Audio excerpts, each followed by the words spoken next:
હાલો નીટના પૂછેલા દાખલા 1 થી 10 માં બોલો. 1 નંબરનો દાખલો જો. કોપરના તારમાં દળનો ગુણોત્તર 1:3:5 અને લંબાઈનો ગુણોત્તર 5:3:1 હોય તો અવરોધનો ગુણોત્તર શોધો. હાલો અવરોધનું સૂત્ર બોલો પેલા. R બરાબર ρ L બાય A. આપને માહિતી લંબાઈ અને દળની છે, ગમે એમ કરીને લાવવાનું. આમાં લંબાઈ તો છે જ, દળ લાવો ગમે એમ કરીને. હાલો ઉપર નીચે L ગુણ નાખો એટલે નીચે કદ આવી જાય. 8 ઇન્ટુ લંબાઈ એટલે કદ થાય જો. હાલો કદ આવી ગયું. કદ આવી ગયું એટલે દળ તો આવવાનું છે ને. ઘનતા બરાબર દળ ભાગ્યા કદ.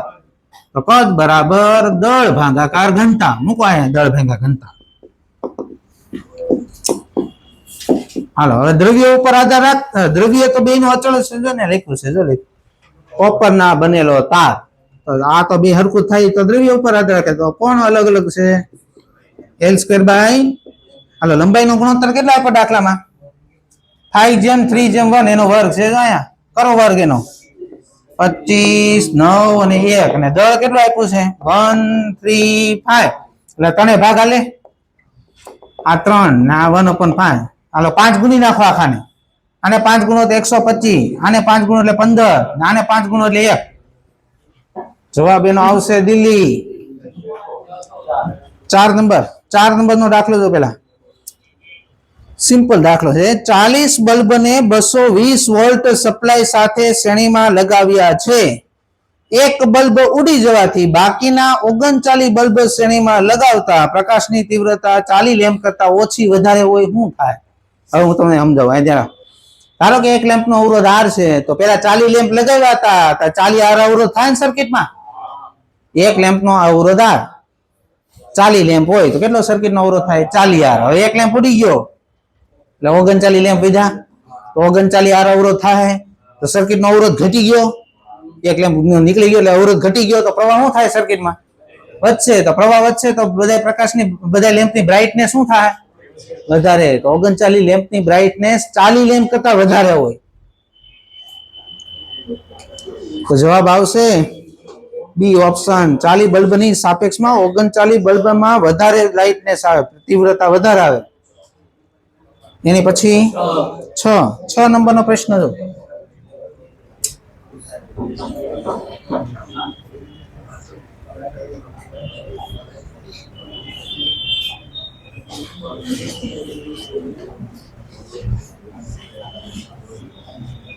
આવા બધા અવરોધ R છે. તમને એમ કીધું છે A અને B વચ્ચે સમતુલ્ય અવરોધ શોધો. આ બંને પોઈન્ટ વચ્ચે સમતુલ્ય અવરોધ શોધવાનો કીધો છે. હાલો ગોતો. હવે ધ્યાન રાખજો. તમે જો તો આ બાજુ બે પરિપથ હરખા છે. આ બાજુ જેવું છે એવું જ આ બાજુ છે જો. તો જ્યારે આવું તમને દેખાય તો આ વચ્ચે જે જોડેલું છે તમે છૂટું પાડી શકો. બીજું રીઝન આપો શું કામ આવું થાય. જો અહીંથી ધારો કે I કરંટ આવ્યો, અહીંથી I કરંટ આવ્યો તો અહીં કરંટ ભેગો કેટલો થાય? 2I થાય. પાછા બે હરખા જ અવરોધ છે જો.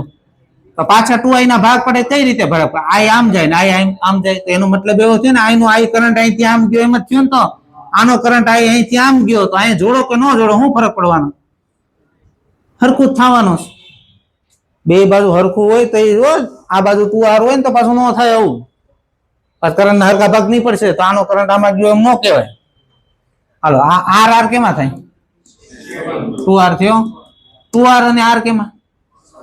આનો કેટલો થઈ જાય? 2R/3 થઈ જાય. હાલો રાઉન્ડ કર્યો આવી ગયો. હાલો R ને R શ્રેણીમાં 2R, E2R આની શ્રેણીમાં થાય કેટલો થાય?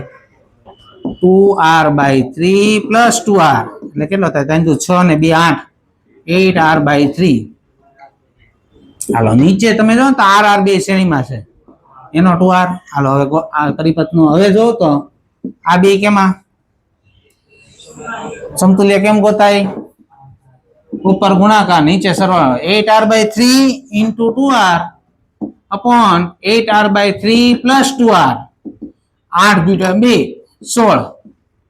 આનો લસા લ્યો. હાલો આ 6 ને 8 14. હવે થયો તો 8R/7. બે ભાગ આલી જાય. જવાબ આવશે 8R/7. 8મો પ્રશ્નમાં એક સુધારો છે. Capital R is equal to લખો ને 0.5 ઓહમ. એ 0.5 ઓહમ ખાલી કાઢ નાખો, કેપિટલ આર ખાલી રાખજો. હાલો ગણાવો, હા ધ્યાન રાખો. પ્રશ્ન નંબર 8, તમને એમ કીધું બે સમાન બેટરી કે જેનો ઈએમએફ 2 વોલ્ટ છે. એકનો 2 વોલ્ટ હોય, બે બેટરીનો વોલ્ટેજ કેટલો થાય ભાઈ? 4 વોલ્ટ હે ને. એક કેટલી બેટરી છે વાંચો પેલા. બે બેટરી છે, એકનો ઈએમએફ કેટલો આપ્યો? તો બે નો કેટલો થાય? એકનો આંતરિક અવરોધ કેટલો આપ્યો? 1, તો બે નો કેટલો થાય? 2 ઓહમ થાય. આને બાહ્ય અવરોધ આરે જોડ્યું. આનો મેક્સિમમ પાવર શોધવાનો છે. તો આપણે થિયરી શું ભણાવ્યું? આનો મહત્તમ પાવર ક્યારે હોય? આંતરિક અવરોધ અને બાહ્ય અવરોધ સરખા થાય ત્યારે મહત્તમ પાવર થાય. આંતરિક અવરોધ 2 છે, બાહ્ય કેટલો રાખવાનો? બોલો તો આમાં કરંટ કેટલો જાય? વોલ્ટેજ કેટલો? અવરોધ આનો 2, નાનો 2, 1 એમ્પિયર કરંટ જાય. હાલો તો આનો પાવર હવે તો મળી જાય ને. આઈ ને આર 2 છે, આઈ સ્ક્વેર આર. પ્રવાહ કેટલો? 1 નો વર્ગ 1. અવરોધ કેટલો? 2. જવાબ આવશે 2 વોટ. ઓપ્શન આવશે એનો બી ઓપ્શન. 7 નંબરનો પ્રશ્ન જોજો. હાલો અહીં ધ્યાન રાખો બધા. તમારી પાસે 10 ઓહમ અને 1 એમ્પિયરના અવરોધ છે અને તમારે એમાંથી 5 ઓહમ અને 4 એમ્પિયર પ્રવાહ વહન થાય એવો અવરોધ બનાવવો છે. તમારી પાસે આવા અવરોધ છે, જો એમાંથી આ અવરોધ બનાવવાનો છે. આવા કેટલા અવરોધ જોઈએ? આવો દાખલો તમને યાદ હોય તો કેપેસિટરમાં એક ભણાવ્યો તમે કે આવા કેપેસિટર છે, એમાંથી આવું કેપેસિટર બનાવવું છે. કેટલા કેપેસિટરની જરૂર પડે? 32 આવતો જવાબ. ઓકે ચાલો. તેમાં શું કીધું યાદ કરો તે દાખલા. પેલા વોલ્ટેજ આપણે હરખા કર્યા. આનો અહીંયા પ્રવાહ કેટલો લેખાશે? અહીંયા કેટલો લેખાશે? હાલો મારે 4 દાખલ કરો તો શું કરવું પડે કે? 4 આવા 4 છે, સમાંતરમાં લગાવી દો. હાલો પેલા આવા 4 લગાવી દો સમાંતરમાં.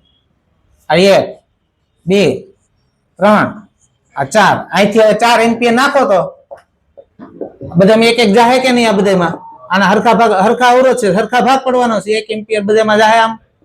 હાલો એક કામ પૈતું. હા કે ના? 4 એમ્પિયર દાખલ કર્યો જ નહીં તમે. હાલો આ કામ પતી ગયું. હવે આ કામ કરવાનું પાછું. આનો સમતુલ્ય થાય કેટલો જો તો? 2.5 જ થાય. કરવો છે આપણે 5. આ 10 10 ના 4 સમાંતરમાં હોય, સમતુલ્ય કેટલો થાય? 2.5 થાય. 10 ભાગ્યા 4 2.5 થાય. આપણે કરવાનો કેટલો? હવે શું કરશું? આની જેવું બાજુમાં જોડી દો. જે પાછા 10 10 જોડી દો. બીજા જવાનો પ્રવાહ 1 એમ્પિયર જ ને બધામાં. હાલો હવે શું થયું જોઉં તો? આ 20 થયો. આ 20 20 20 20 એ બધા સમાંતરમાં કેટલો થાય સમતુલ્ય? થઈ ગયો 5. થઈ ગયું બે કામ. 4 એમ્પિયર પ્રવાહ ગયો અને સમતુલ્ય એવો 5. ઈ જ કરવાનું હતું. જો થઈ ગયું.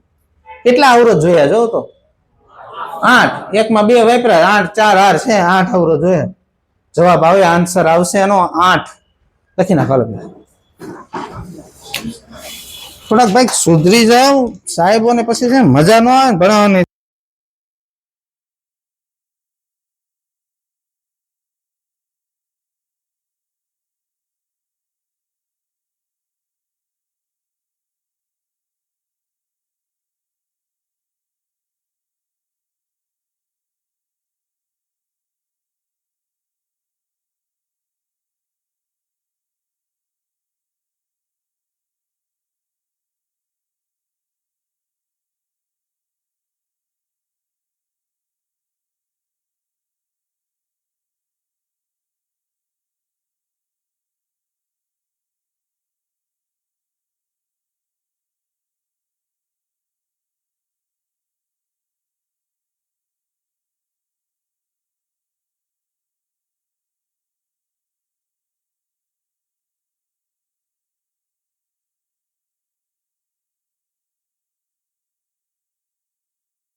4 માઇક્રોફેરાડેના કેપેસિટરને 400 વોલ્ટ વડે ચાર્જ કરીને 1 કિલો ઓહ્મ અવરોધ સાથે જોડતા અવરોધમાં ઉત્પન્ન થતી ઉષ્મા કેટલી હશે? આવ સિમ્પલ પ્રશ્ન છે, મેં તમને આવું ભણાવેલું છે, યાદ કરો. કેપેસિટરને આરસી પરિપથ ભણાવ્યો તો ઇલેક્ટ્રોસ્ટેટિક્સમાં. કેપેસિટરને ચાર્જ કરીને તમે અવરોધ હારે જોડો, થાય હું ઈ કે તમને કેપેસિટરની ઉર્જા અવરોધમાં ઉષ્મા ઉર્જા રૂપે વિખેરી થવા મળશે. હવે તમને પૂછી છે અવરોધમાં ઉત્પન્ન થતી ઉર્જા આવી ક્યાંથી હોય? તો કેપેસિટરની ઉર્જા ગોતો ને, એ જ અવરોધમાં ઉત્પન્ન થતી ઉર્જા થાય. તો કેપેસિટરની ઉર્જા શોધવા માટે સી ને વી તો આપ્યા જ છે રકમમાં, તમને આવી ગયો જવાબ ને. કેપેસિટરની ઉર્જાનું સૂત્ર 1/cv². કેપેસિટન્સ આપ્યો તમને 4 માઇક્રો અને વોલ્ટેજ આપ્યો છે 400, એનો વર્ગ 16 × 10⁴. આ 2 હાલે ને આ 32, આના 2 પોઈન્ટ કપાઈ જાય, 0.32 જૂલ. 25 સુધી બોલો. 25 21 માં જોવો તો 100 વોટ અને 220 વોલ્ટની કોઇલના 2 ટુકડા કરી તેને સમાંતરમાં જોડવામાં આવે તો 1 સેકન્ડમાં કેટલી ઉષ્મા ઉત્પન્ન થાય? હવે ધ્યાન રાખો, આમ જો કોઇલ છે આર અવરોધ વાળી, કેટલા અવરોધ વાળી, આના 2 ટુકડા કરી નાખું એક હરખા, તો એક ટુકડાનો અવરોધ કેટલો થાય? R/2 થાય. હવે 2 ટુકડાને સમાંતરમાં જોડી દે, સમતુલ્ય અવરોધ કેટલો થઈ જાય? R/4 થઈ જાય. R/4 થઈ ગયો, આટલી ખબર પડી. હવે પાવર નું સૂત્ર છે P = V²/R. કેટલા નંબર છે? 21. પાવર નું સૂત્ર શું છે? P = V²/R. મેં તમને કીધું 2 ટુકડા કર્યા એટલે R/2 ની 2 સમાંતરમાં જોડ્યા, પાછો R/4 થઈ ગયો. હવે મને એમ કે R/4 થાય તો આ શું થાય? 4 ગણો થાય પાવર. જૂનો પાવર કેટલો આપ્યો છે તો નવો કેટલો થાય? વોટ એટલે શું થાય? 1 સેકન્ડમાં કેટલી ઉર્જા નીકળી? 400 જૂલ. ઓપ્શન આવશે બી. 25 સુધી બોલો. 30 સુધી બોલો.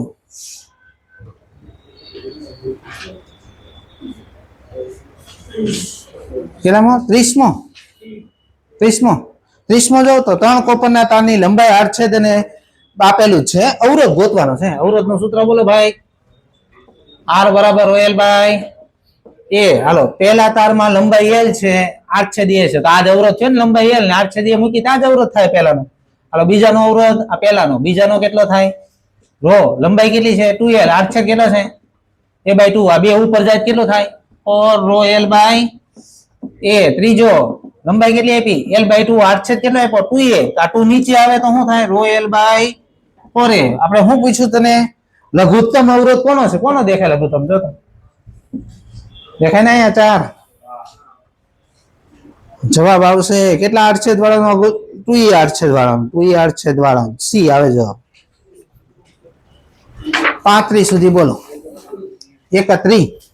31માં પ્રશ્ન જો. હાલો, પ્રશ્ન નંબર 31. હાલો વાંચો રકમ. હાલો, EMF સ્ત્રોત સાથે 3 અવરોધ સમાન અવરોધ શ્રેણીમાં જોડેલા છે. હાલો સાંભળજો બરાબર. હવે મને એમ કહેતો એક પી પાવર વાપરતો હોય શ્રેણીમાં, મેં કઈ ભણાવ્યું તો પાવર વિશે? શ્રેણીમાં પાવર નો શું થાય? 1/P = 1/P1 + 1/, સમાંતરમાં પાવર નો સરવાળો થાય. આવું ભણાવ્યું તો ઓકે. હવે અહીં સાંભળો, શ્રેણીમાં 3 અવરોધ જોડ્યા છે. એક અવરોધ ધારો કે પી પાવર વાપરતો હોય તો સમતુલ્ય પાવર કેમ લખાય? P/3 લખાય. આ તમને આપ્યો છે, જો દેખો, કુલ પાવર 10 વોટ છે. એક અવરોધ પી પાવર વાપરતો હોય, 3 અવરોધ સમાન શ્રેણીમાં લગાવ્યો હોય, સમતુલ્ય પાવર P/3 થાય. આ 10 આપ્યો. એક અવરોધ કેટલો પાવર વાપરતો હશે? 30 વોટ. હવે તમને એમ કીધું છે આને તને અવરોધને સમાંતરમાં લગાવી દેવાના. સમાંતરમાં પાવરનો સરવાળો થાય. એક અવરોધ પી પાવર વાપરતો હોય, 3 અવરોધ 3p પાવર વાપરશે. 3p. એકનો પાવર મળી જ ગયો જાયરો, તો 3 નો કેટલો થાય? 90. જો ભાઈ 90. 32માં હા સિમ્પલ છે. શું કીધું છે? પ્રવાહ પસાર કરતા વાહકનું તાપમાન 5 સેન્ટીગ્રેડ વધે છે. જ્યારે પ્રવાહ બમણો કરવામાં આવે ત્યારે તાપમાન કેટલું વધારો થાય? હવે ઉષ્માનું સૂત્ર બોલો તો I²RT આવે. પ્રવાહનો વર્ગ આવે છે. પ્રવાહ ડબલ કરશો તો ઉષ્મા 4 ગણી થઈ જાય ને. I²RT. પ્રવાહ ડબલ કર્યો તો ઉષ્મા કેટલા ગણી થઈ? તો તાપમાન 4 ગણું વધશે. જૂનું કેટલું છે એનું 4 ગણું શું થાય? આવી ગયો જો 20 આવે, સી આવે જવાબ એનો. 33 માં એક સુધારો કરો. 33 માં કેટલામો ભાગ એ લખ્યું છે ને, કેટલો પ્રવાહ સંટમાંથી પસાર થાય, કેટલામો ભાગ નથી ગોતવાનો, કેટલો પ્રવાહ સંટમાંથી પસાર થાય એ ગોતવાનું છે. હાલો જઈ 33મો પ્રશ્ન. તમને એમ કીધું છે ગેલોમીટર છે, આનો અવરોધ 9 ઓહમ છે, એની હારે સંટ જોડેલો છે. આ સંટનો અવરોધ 2 ઓહમ છે, અહીંથી કુલ પ્રવાહ 1 એમ્પિયર આવે જો લખ્યું. તો તમને એમ કીધું સંટમાંથી કેટલો પ્રવાહ પસાર થાય, આમાંથી પ્રવાહ ગોતો. આપણે મેં તમને કરંટ ડિવાઈડર રૂલ્સ ભણાવ્યા યાદ છે. આનો પ્રવાહ ગોતો શું કરવું પડે બોલો તો? એની સિવાયનો અવરોધ લેવાનો 9, ભાગાકાર 2 નો સરવાળો 11, કુલ પ્રવાહ 1, આ કરો 9 ભાગ્યા 11 0.8 એમ્પિયર આવશે. 40 સુધી બોલો હાલો.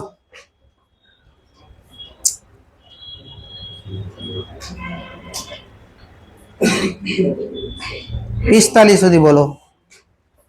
43 માં ભૂલ છે, આર લખો ને, આર શરૂઆતમાં ત્યાં 10 કરો. 10 ઓહમ અવરોધ ધરાવતા 4 અવરોધને વિસ્ટન બ્રિજની ભુજામાં જોડેલા છે. ગેલોમીટરનો અવરોધ 10 ઓહમ હોય તો સમતુલ્ય અવરોધ કેટલો થાય? વચ્ચેનો અવરોધ ઉડી જાય. 10 10 બે શ્રેણીમાં 20, નીચે 10 10 શ્રેણીમાં 20, 20 સમાંતરમાં 10 જવાબ આવે એનો. એટલે ત્યાં આર લખાઈ ગયું ભૂલમાં, ત્યાં 10 આવે. બોલો બોલો કઈક પ્રશ્ન તો બોલો. 45 સુધી બોલો.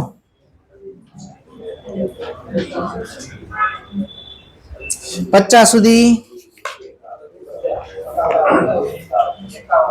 51 માં પ્રશ્ન જો ભાઈ, પ્રશ્ન નંબર 51. તમને આમાં કાર્યક્ષમતા, પેલા કાર્યક્ષમતાનું સૂત્ર કોને આવડે બોલો આખા ક્લાસ?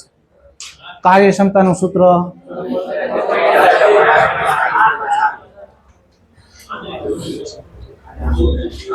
કોઈ પણ મશીનરીનો કાર્યક્ષમતા શોધવી હોય તો શું સૂત્ર આવે? આઉટપુટ બાય ઇનપુટ ગુણ્યા 100. આઉટપુટ બાય ઇનપુટ ગુણાકાર 100. આ કાર્યક્ષમતાનું સૂત્ર યાદ રાખજો, આવશે દાખલામાં. હાલો હવે સાંભળો બધાય. પેલા તમને આઉટપુટ ઇનપુટ સમજાવું. આ પંખો છે, આને તમે જે આપો ને એનું ઇનપુટ કહેવાય, ઈ તમને જે આપે ને એને આઉટપુટ કહેવાય. તમે એને શું આપો છો? ઇલેક્ટ્રિસિટી આપો, ઇનપુટ થાય. ઈ તમને શું આપે? પવન ઉર્જા, એ આઉટપુટ થાય. રેડી? હવે આમાં તમારે ગોતવાનું છે ઇનપુટ આઉટપુટ. હાલો જોઈ. એક બેટરીને બીજી 15 વોલ્ટની બેટરી વડે 8 કલાક ચાર્જ કરતા 10 એમ્પિયર પ્રવાહ વહે છે. આ પહેલી લીટીમાં જે લખ્યું છે ઇનપુટ છે કે આઉટપુટ? બીજું ઉદાહરણ આપો. આ નો સમજાણું હોય આ મોબાઈલ આ તમે વાપરશો એટલે આની બેટરી ખાલી થઈ જાય, પછી શું કરો છો? ફેંકી દો કઈક કરો છો? ચાર્જ કરો ને, આને લગાવો ને. તો આને જે આપે એ આનું ઇનપુટ થાય. પછી તમે આ મોબાઈલ વાપરો, ઈ તમને જે આપે એના આઉટપુટ કહેવાય. પેલી લીટીમાં તમને એવું લખ્યું છે આની બેટરી આ બીજી બેટરી વડે ચાર્જ કરવામાં આવે છે. તો આને જે આપ્યું છે એ પેલી લીટીમાં લખ્યું છે ઇનપુટ છે. શું છે ઈ? તો લખ્યું, વાંચો તો રકમ બરોબર. એક બેટરીને બીજી 15 વોલ્ટની બેટરી વડે 8 કલાક ચાર્જ કરતા 10 એમ્પિયર પ્રવાહ વહે છે. સમજાણું? હા, તો આ ઇનપુટ છે. ઇનપુટની જગ્યાએ મૂકો હાલો. અહીં ઇનપુટ ઉર્જાનું સૂત્ર શું આવે? VIT. આ VI ને T ત્રણે આપ્યું તમને અંદર. જોઈ લો, VI ને T દેખાવ. V કેટલો છે? 15. I કેટલો છે? 10 ને T 8. હાલો હવે બેટરી ચાર્જ થઈ ગઈ. પછી હવે બેટરી તમે વાપરો એટલે એ બેટરી ડિસ્ચાર્જ થાય. તો તમને શું આપ્યું? એ બેટરી 5 એમ્પિયર નો પ્રવાહ 15 કલાક સુધી 14 વોલ્ટેજ આપ્યું. VI ને T. હાલો 15 15 ગયા, આ 2 ભાગા લઈ જાય, આ 7 ભાગા લઈ જાય, આ 7 ગુણ્યા 100, 700 ભાગાકાર 8, 8 8 66, એટલે 6 વધ્યા 60, 7 8 56, 5 નહીં 4 વધ્યા 40, 5 ભાગાલ છે 87.5%. બોલો 60 સુધી દાખલા બોલો. કઈ નો આવડતા શીખી લેજો મહેરબાની કરીને. પેલા શીખવા માટે પેલા દાખલા ગણવા પડે, પેલા ઈ ધ્યાન રાખો. 53મો હાલો 53મો દાખલો જો તો પેલા દાખલા નંબર 53 વાંચો રકમ. જ્યારે તારોને સમાંતરમાં જોડેલા હોય ત્યારે પ્રત્યેક સ્મોલ r ઓહમના n અવરોધોનો પરિણામી અવરોધ r છે. r કેમ લખાય ભાઈ? સ્મોલ r અવરોધ વાળા n અવરોધ ને તમે કેમાં જોડ્યા? સમાંતરમાં. r/n લખાય. હાલ આગળ વાંચો. જ્યારે આ n અવરોધોને શ્રેણીમાં જોડવામાં આવે, કેમાં જોડ્યા? તો સમતુલ્ય અવરોધ કેમ લખાય? સ્મોલ આર એન અવરોધ શ્રેણીમાં લખો કેમ લખાય? હવે આ જવાબ છે, પણ આ જવાબ આના સ્વરૂપમાં લાવવાનો. જો છે ઓપ્શનમાં હું નથી જોતો. એન તો ઓપ્શનમાં છે, આર નથી. તાર કાઢ નાખવાનો, અહીંથી લઈ લેવાનો. આને આ બાદ જાવ દો. Small R is equal to લખાય, એન આર લખાય. એન આર અહીંયા મૂકી દો. એન સ્ક્વેર આર થાય. આવી ગયો જવાબ. એન સ્ક્વેર આર દિલ્હી જવાબ. કેટલા બોલ્યા એન પછી? 56મો પ્રશ્ન જોવાનો. 56 વાંચો રકમ હાલ. 50 ઓહમ અવરોધ ધરાવતા ગેલોમીટરમાં 25 કાપા છે. કેટલા કાપા? 25. 4 × 10⁻⁴ એમ્પિયરનો પ્રવાહ એક કાપાનું આવર્તન દર્શાવવા માટે જરૂર છે. એક કાપા માટે આટલો પ્રવાહ જોઈએ, 25 કાપા માટે કેટલો પ્રવાહ જોઈએ? એને શું કહેવાય? એ કે પેલા પ્રવાહ ક્ષમતા. એક કાપાનું આવર્તન કરવા માટે કેટલો પ્રવાહ જોઈએ? આટલો. તો કેટલા કાપા છે? 25 કાપા છે. આ 25 અહીં ગુણો એટલે 100 આને આપી દો. આટલો એમ્પિયર પ્રવાહ જોઈએ. આને પ્રવાહ ક્ષમતા કહેવાય. પૂર્ણ સ્કેલ આવર્તન માટે જરૂરી પ્રવાહ નું બોલાય? પ્રવાહ ક્ષમતા. હાલો, શું કરવાનું છે? આ ગેલોમીટરને 25 વોલ્ટનું વોલ્ટમીટરમાં ફેરવવાનું. તો આપણે મને કહો તો ગેલોમીટરમાંથી વોલ્ટમીટરમાં ફેરવવા માટે શું કરવું પડે? શ્રેણીમાં અવરોધ જોડવો પડે ને? કેટલો જોડવો પડે? શું સૂત્ર છે એનું? V/Ig - G. હાલો, કેટલો વોલ્ટ બનાવે એવું બનાવવું છે? 25. Ig કેટલો મળ્યો? G આપ્યો છે ગેલોમીટરનો અવરોધ 50. આ ઉપર છે એટલે 2500 થાય. 2500 - 50 2450. કેમાં જોડવાનો? આ ભાઈ શ્રેણીમાં. ત્યાં ગોતો આવો ઓપ્શન. જવાબ આવે બી નહીં, શન્ટ લખ્યું છે એમાં. ડી આવે. 2450 અવરોધ શ્રેણીમાં જોડવો પડે. પેલા લખી નાખો હાલો.